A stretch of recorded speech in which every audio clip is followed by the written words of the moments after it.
Last week felt very good. We had a very fun stream last week.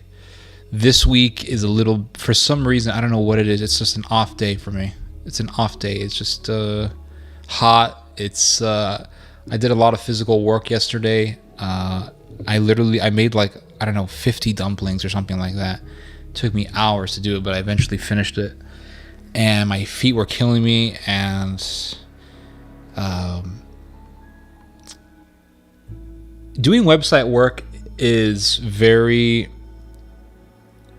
I don't want to say that it's stressful, okay? Because when you start saying that a job that requires you to talk behind a camera, or a job that requires you to write your opinions, is stressful, then you have people who come along and they'll say, well, I'm a plumber and that's much more stressful, or, you know, I work in a sewer or something and it's much more stressful. I wouldn't say it's a super stressful job, but it definitely has its challenges and it definitely has its tension. There is a tension in internet work, and that tension springs from inner conflict. The inner conflict is, it basically goes something like this. Let's say I want to play video games. Somebody asked me if I finished Elden Ring. I have not finished Elden Ring, and I will explain why in a moment. But let me just explain this one aspect of my life to you guys. Let's say you're playing video games, and let's say that you're playing a video game. This thought will pop up in the back of your mind. Well, you're playing video games right now, but you should be doing website work. You should be reading the news. You should be recording a video. You should be editing something. So when you're doing work at home, there's very little room for excuses, because you're at home. You have a lot more free time. You have a lot less distractions. You have your house as your office, and there is no excuse as to why you shouldn't be doing, I wouldn't say work all day, but spending most of your day working. But writing an article, I mean, just recently I wrote an article that was, I think, 15,000 words long. It took me a while to finish it, and that required a lot of reading. And I had to read a lot of articles, and I had to read through a lot of Serbian literature, because the article was about the SS Skanderberg and Albanian nationalism. So I had to look through Serbian sources, and I had to use Google Translate, and it was a challenging task to read through all this stuff. So I had to do a lot of reading and a lot of writing, and it was around a 15,000 word article, and it was a pain in the ass to edit, and it took me a long time. And even after publishing that, I would try to play Resident Evil 4, the remake, and a thought would pop up in the back of my mind. You should be working. You should be reading. And where does this pressure come from? Well, two things, one of which I have already described. It's the fact that you're working at home. And it's hard to come up with an excuse to not be working because you're at home. You aren't in a hospital. You're not out on the street. You're at home. You have plenty of free time, which it really isn't true, because even at home you have a lot of daily tasks that you have to do, especially if you have family around. You have to deal with that. But the other reason, and this is the biggest reason why I would say, is the fact that the news is nonstop. There is always something happening in the news. There is always breaking news. There is always headlines popping up, making it seem like what this headline is describing could be the end of the world, or at least something very, very serious that deserves your attention. There's always something happening. Riots in Kosovo.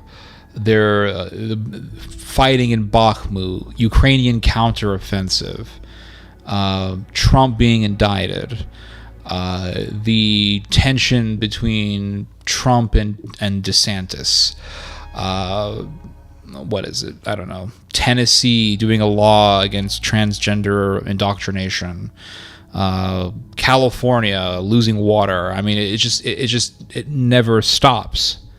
And so anytime you take a chance to relax, anytime you just want a moment to do something else,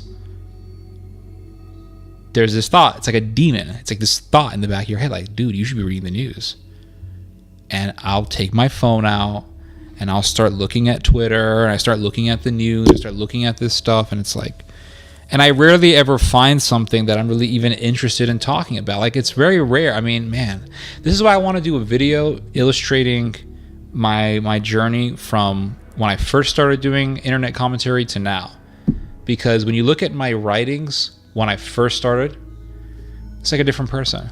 It's almost like, I swear to you, I found an article today that I wrote in 2000 and I want to say I wrote it in 2009 or 2008, and it was about Obama. And I couldn't believe that I wrote this. My writing was way more melodramatic. It was more, my language was much more flowery. I used bigger words. And now I write much simpler. What happened to me?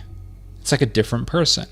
And this was actually something that I planned on talking with you guys about today.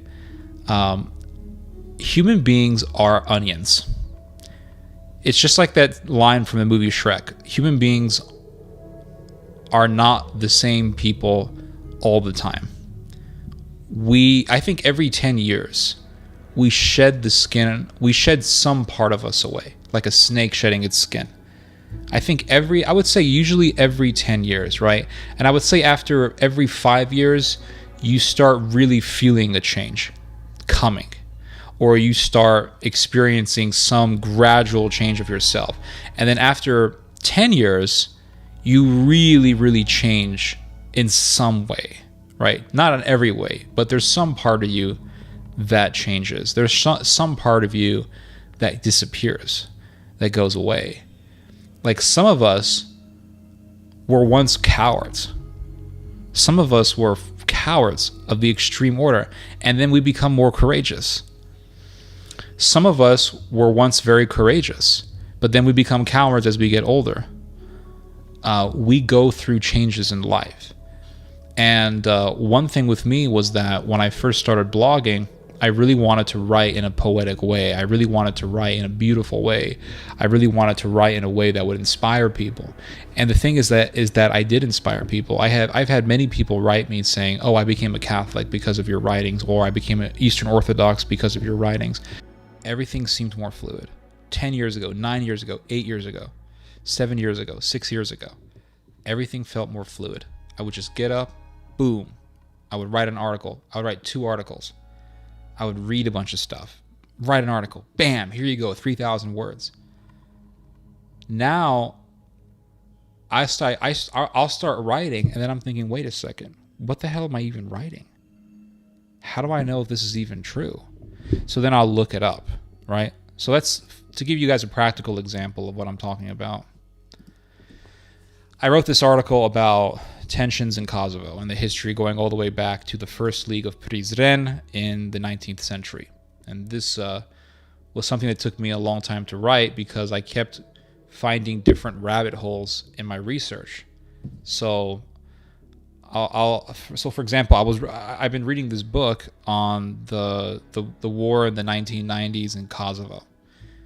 And the book will talk about the beginnings of Albanian nationalism and the roots of Albanian nationalism. And the book will say, okay, well, back in the year 18 something, there was the League of Prizren. And the League of Prizren caused a bunch of mob violence against Serbs in Kosovo back in the 19th century. And I'll say, okay, I could just write that down as if it's a fact.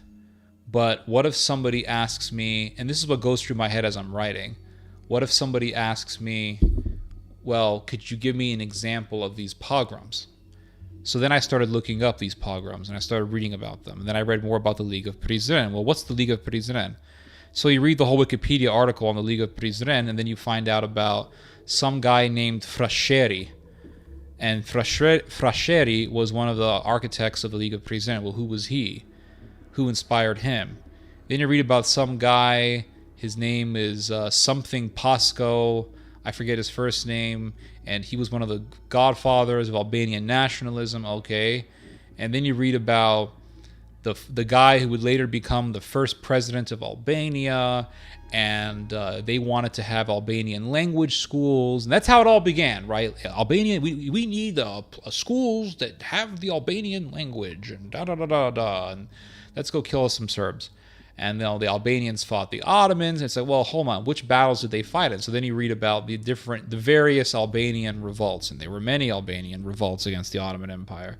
And then you read about the Bulgarian revolt and how after, there was this terrible massacre that took place, and the Turks butchered thousands of Bulgarians, and the Russians came in and said, hey, you Ottomans need to have some more rights for the Christians living in Macedonia.